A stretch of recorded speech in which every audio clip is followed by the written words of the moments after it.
بسم اللہ الرحمن الرحیم والصلاة والسلام علی رسول الکریم وعلی آلہ وصحبہ اجمعین اما بعد۔ میرے نبی نے فرمایا بنی اسرائیل میں ایک شخص تھا، اس کا نام تھا کفل۔ روزانہ رات کو نئی لڑکی اپنے عیاشی کے لیے لاتا تھا اور شراب میں اور زنا میں اس کی راتیں گزرتی تھی۔ ایک رات ایک لڑکی کو لے کر آیا 60 دینار دے کر۔ 60 دینار 60 دینار 18 لاکھ روپیہ بنتا ہے تقریباً۔ 60 دینار 18 لاکھ اور 20 لاکھ روپیہ بنتا ہے۔ ایک رات کے لیے اس کے پاس کتنی دولت تھی، ایک رات کے لیے ایک لڑکی کو 20 لاکھ دے کے لا رہا۔ جب اس نے دروازہ بند کیا تو اس نے دیکھا وہ لڑکی رو رہی تھی، تو وہ کہنے لگا میں تجھے زبردستی تو نہیں لایا ہوں، معاملہ کر کے لایا ہوں۔ وہ رونے لگی اور رونے لگی، کہنے لگی کفل میں بازاری عورت نہیں ہوں، میں عزت دار ہوں، مجھے بھوک نے یہاں پہنچایا ہے۔ جب مالدار لوگ زکوٰۃ نہیں دیتے نا تو غریبوں کی بیٹیاں اس طرح عزت بیچنے پہ مجبور ہو جاتی ہیں۔ مالدار لوگ جب بخیل بن جاتے ہیں اور جب وہ غریبوں کو اپنی دولت میں شریک نہیں کرتے تو غریبوں کی بیٹیاں طوائف بن جاتی ہیں۔ طوائف بنانے والے میاں صاحب کے میاں صاحب رہتے ہیں، شیخ صاحب، میاں صاحب، سیٹھ صاحب، چودھری صاحب، سردار صاحب، وہ ویسے ہی رہتے ہیں اور غریب کی بیٹی کے ماتھے پہ مہر لگ جاتی ہے طوائف کی۔ میں نے تو کئی سال طوائفوں میں کام کیا اور ان کے محلوں میں گیا تو مجھے ان کی کہانیاں سن کے پتہ چلا کہ کتنی مظلوم ہیں یہ لڑکیاں۔ کون اپنی عزت کو روزانہ بیچتا، کون اس طرح اپنی عزت کے سودے روزانہ کرتا؟ کوئی لڑکی نہیں کرتی، وہ ستم کی ماری ہوتی ہیں۔ تو پھر جب میں ان سے توبہ کرواتا تو اب معاشرے میں کوئی ان کو قبول ہی نہیں کرنے والا کہ میں ان سے شادی کروں، وہ پھر ستم کی ماری ہوئی۔ معاشرے کا جبر ہے اور ظلم ہے، بہت بڑا ظلم ہے۔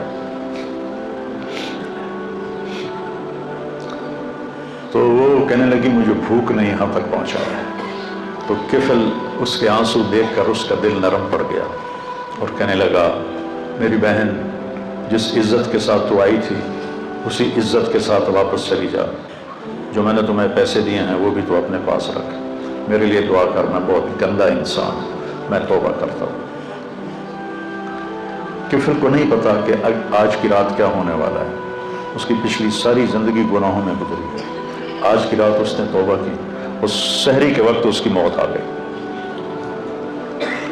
ساری زندگی نافرمانی میں، زندگی کے آخری چند گھنٹوں میں توبہ کی اور موت آ گئی۔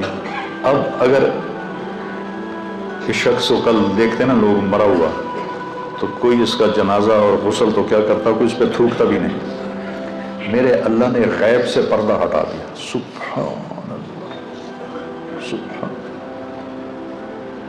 صبح لوگوں نے دیکھا کفل کے دروازے پہ لکھا ہوا تھا نورانی سطر کے ساتھ، کفل کے دروازے پہ لکھا ہوا تھا ان اللہ قد غفر للکفل، اللہ نے کفل کو معاف کر دیا۔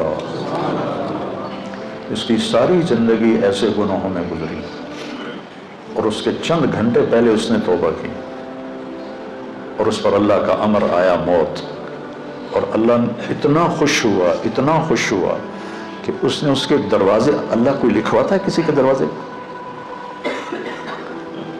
کیسی اس نے توبہ کی۔ اس لیے کسی کو حقیر نہ جانو، کسی کی غلط زندگی دیکھ کر اس سے نفرت نہ کرو، پتہ نہیں وہ کب توبہ کر لے اور میں اس سے نفرت کر کے جرمدار بن جاؤں اور پکڑا جاؤں۔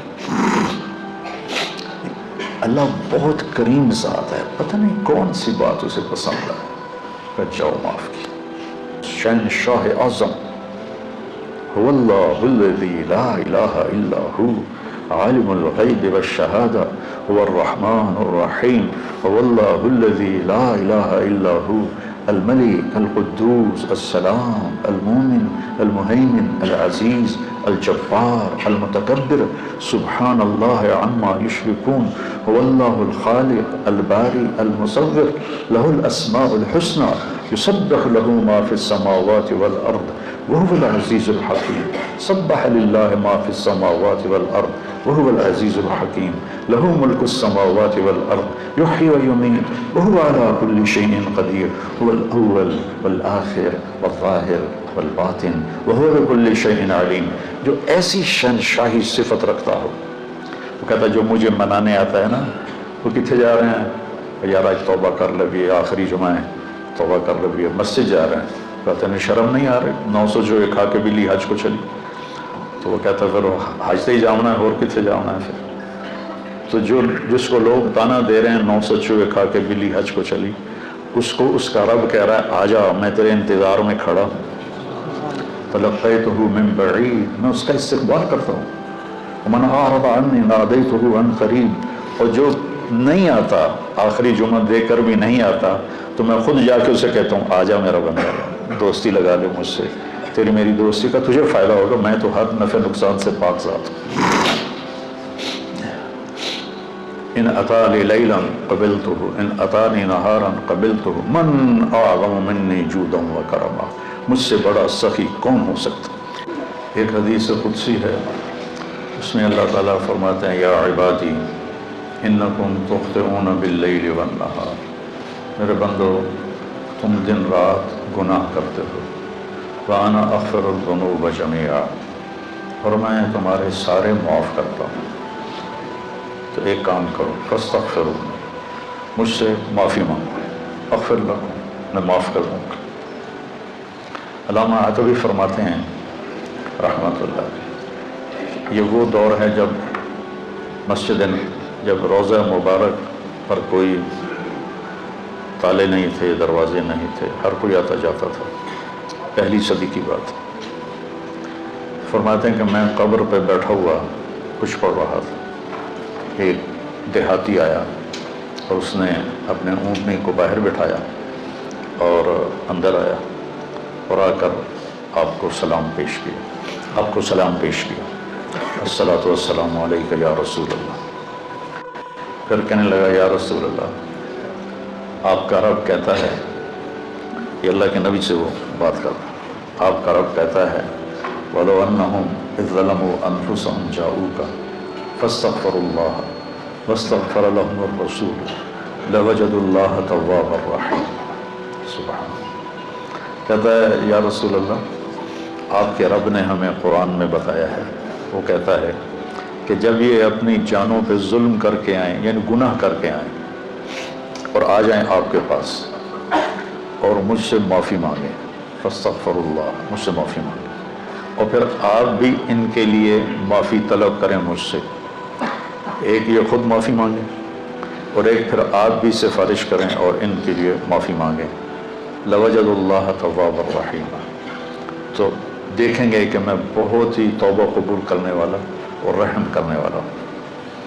تو کہتا ہے جئتو کا مستغفرا لذنوبی، میں آپ کے پاس آیا ہوں یا رسول اللہ، اپنے گناہوں پہ معافی مانگتا ہوں. مستشفعا بک الی ربی، آپ کو سفارشی بناتا ہوں اللہ کی بارگاہ میں کہ اللہ مجھے معاف کرے، ان یغفر لی ذنوبی، کہ اللہ میرے گناہ معاف کرے. اور پھر وہ رونے لگا اور اس نے شعر پڑھے کچھ، ان میں سے 2 شعر اب بھی روضہ مبارک کے پلر پر لکھے ہوئے ہیں. جب ہم ایسے سامنے کھڑے ہوتے ہیں تو ایک ستون یہاں ہے، ایک ستون یہاں ہے، ایک شعر ادھر لکھا ہوا ہے اور ایک شعر ادھر لکھا ہوا ہے. یا خیر من دفنت فی القاع اعظمہ فطاب من طیبہن القاع والاقم، اے وہ ذات جو زیر زمین تشریف لے گئے تو اسے وادیاں بھی اور بلندیاں بھی اور پستیاں بھی سب بابرکت ہو گئیں اور خوشبودار ہو گئیں. نفس الفداء لقبر انت ساکنہ فیہ العفاف وفیہ الجود والکرم، جس قبر میں آپ آرام فرما ہیں میری جان اس پہ قربان، آپ کے ساتھ آپ کی رحمت بھی ہے، آپ کی پاک دامنی بھی ہے اور آپ کی محبت امت کے ساتھ وہ بھی ہے. یہ 2 شعر تو لکھے ہوئے ہیں، 2 کتاب میں ہیں. ابن کثیر رحمہ اللہ سے میں نے پڑھے تھے، اور بھی کئی محدثین مفسرین نے اس کو لکھا ہے. انت الشفیع الذی ترجى شفاعته علی الصراط اذا ما زلت القدم جب پل صراط پہ پاؤں ڈگمگائیں گے تو آپ کی سفارش سے ہم پار ہوں گے۔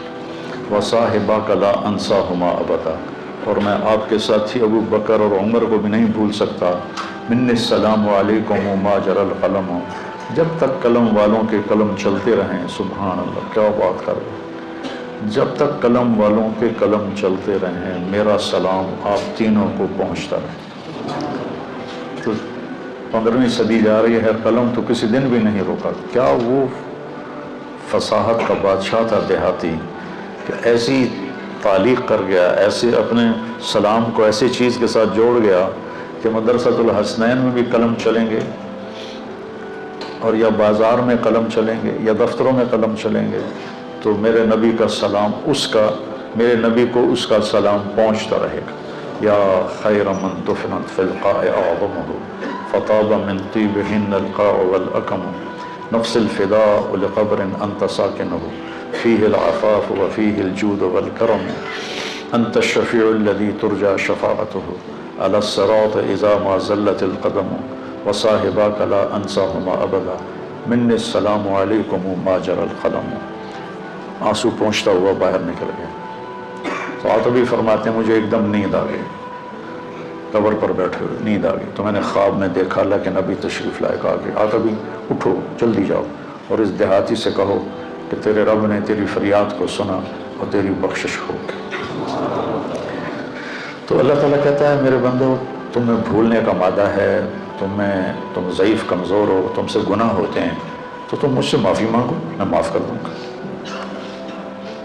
انا اغفر الذنوب جميعا ما من یوم، مسند احمد کی روایت، ما من یوم الا والبحر یستأذن ربہ فی ان یغرق ابن آدم، ہر روز سمندر پوچھتا ہے یا اللہ ہمیں اجازت دے، ہم فیصل آباد کو بہا کے لے جاؤں میں۔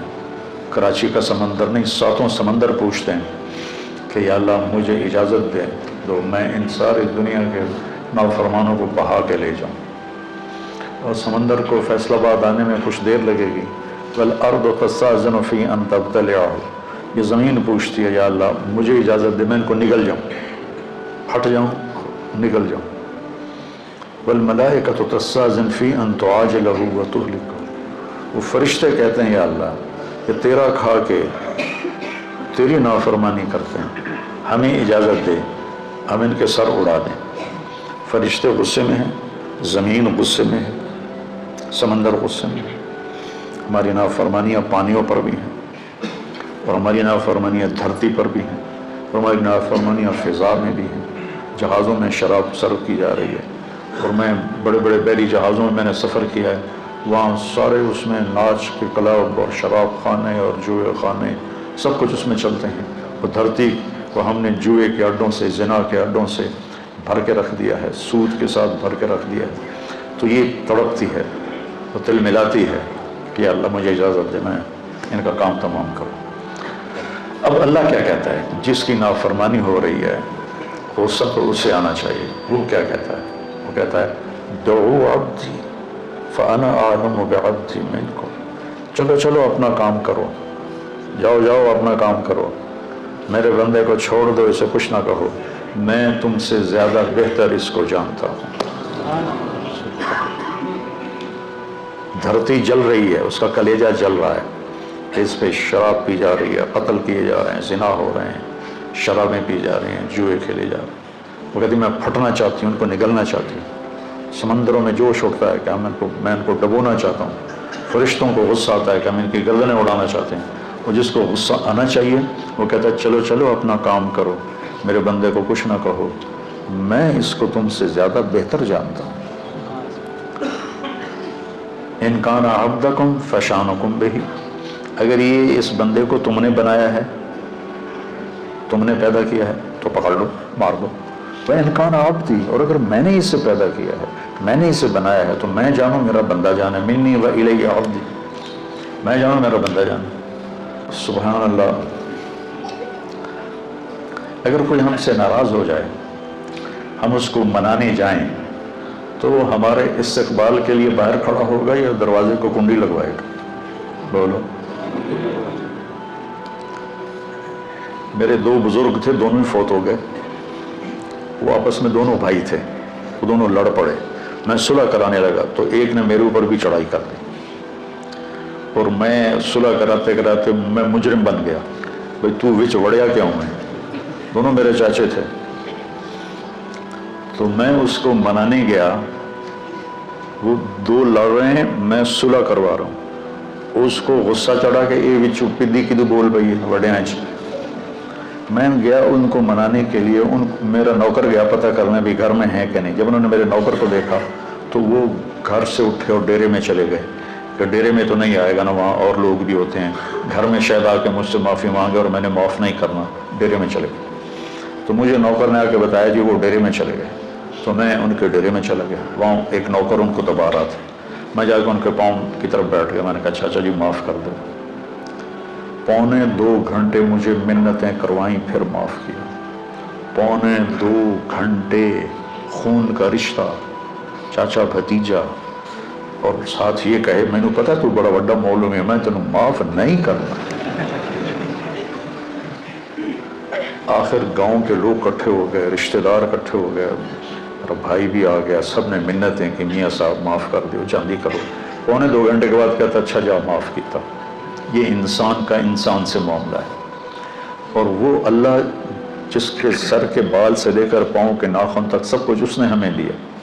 هل اتى على الانسان حين من الدهر لم يكن شيئا مذكورا، تمہیں وہ دن یاد کیوں نہیں جب تو کچھ نہیں تھا، زیرو، ایسا نہیں کہ میں کہیں موجود تھا اور وہاں سے اللہ نے مجھے بنایا، میں نہیں تھا، میں لا تھا، میں لا تھا، کچھ نہیں تھا، اور وہاں سے میرے رب نے مجھے انسان بنا کر ثم سواک رجلا، اور یہ شکل دی، یہ بول دیا جو میں بول رہا ہوں۔ تو اس کی نافرمانی ہو تو اس کو تو آسمان سے کوڑے برسانے چاہیے، لیکن وہ کیا کرتا ہے، من تقرب الی تلقیتہ من بعید، جو مجھے راضی کرنے آتا ہے، معافی مانگنے آتا ہے، میں آگے بڑھ کے اس کا استقبال کرتا ہوں۔ اللہ اکبر، کیا کمال کی بات ہے، چھوٹا جا انسان ناراض ہو جاوے تو آدھا میں نے شکل نہ دکھا، تو فرشتے یہ کائنات زبان حال سے پوچھتی ہے تو یا اللہ اس کے کرتوت تو دیکھ، اس کو پکڑتا کیوں نہیں تم، پکڑ ان کو۔ تو اس پر اللہ تعالیٰ فرماتے ہیں ان اتانی لیلا قبلتہ من اتانی نہارا قبلتہ، فرشتے کہتے ہیں، اللہ تعالیٰ فرماتے ہیں کہ میں کیوں نہیں پکڑتا، میں اس لیے نہیں پکڑتا کہ میں اس کی توبہ کا انتظار کر رہا، سبحان، میں اس کی توبہ کا انتظار کر رہا، جس رات میں توبہ کرے گا میں قبول کروں گا، جس دن میں توبہ کرے گا میں قبول کروں گا، میں تو انتظار میں ہوں۔